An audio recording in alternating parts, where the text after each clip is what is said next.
വിജയേട്ടനെ വഴിയിൽ വെച്ച് കണ്ടതാ. അതുകൊണ്ട് ഇങ്ങോട്ട് വരാൻ പാടില്ലേ? നീ വാടാ സുഖം, ഞാൻ നല്ല ചായ ഉണ്ടാക്കി തരാം. വിശേഷങ്ങളൊക്കെ സംസാരിക്കാവാം. യാത്ര ചെയ്തോണ്ട് രണ്ടുപേരും നല്ല ക്ഷീണിച്ച് മട്ടുണ്ട്. എനിക്ക് ക്ഷീണമൊന്നുമില്ലല്ലോ, യാത്ര ചെയ്യാത്തതുകൊണ്ട്. സാരമില്ലെന്നേ. ഇവനെന്ത് പറ്റി? കുറ്റബോധം അല്ലാതെന്ത്? എന്നെ അവന്റെ ഓരോ കാര്യത്തിനും പിടിച്ചോണ്ട് പോയിട്ട്. ഓ അതാണോ? പാവം. മക്കള് സ്കൂളിൽ പോയല്ലോ അല്ലേ? ഓ പോയി. വിജയേട്ടാ വാ, ആദ്യം വല്ലതും കഴിക്ക്. ക്ഷീണമൊക്കെ ഒന്ന് മാറട്ടെ. കാപ്പി വേണോ ചായ വേണോ?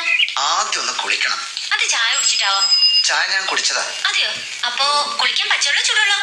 ചൂടുവെള്ളമൊക്കെ ബുദ്ധിമുട്ടാവില്ലേ? അതെന്താ അങ്ങനെ പറയുന്നത്? ഇപ്പൊ ചൂടാക്കി തരാം.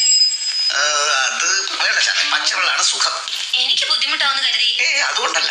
എങ്കിൽ വേഗം കുളിക്കേ. അപ്പോഴേക്കും ഞാൻ 3-4 മുട്ട പൊഴിഞ്ഞ് കഴിക്കാം. ഏത്തപ്പഴോ? തൽക്കാലം അതുപോലെ.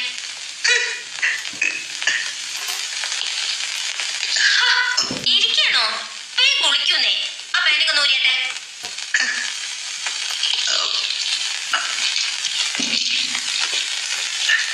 ഞാൻ വെള്ളിയാഴ്ച മീൻ മേടിക്കാൻ പോയ വഴിക്ക്. അതെ, മീൻ മേടിക്കാൻ പോയി. എന്നിട്ട് വരുന്നത് ഇപ്പഴാ. അത്രയല്ലേ ഉള്ളൂ. എന്തെങ്കിലും പ്രധാനം? വിജയേട്ടനെ വഴിയിൽ വെച്ച്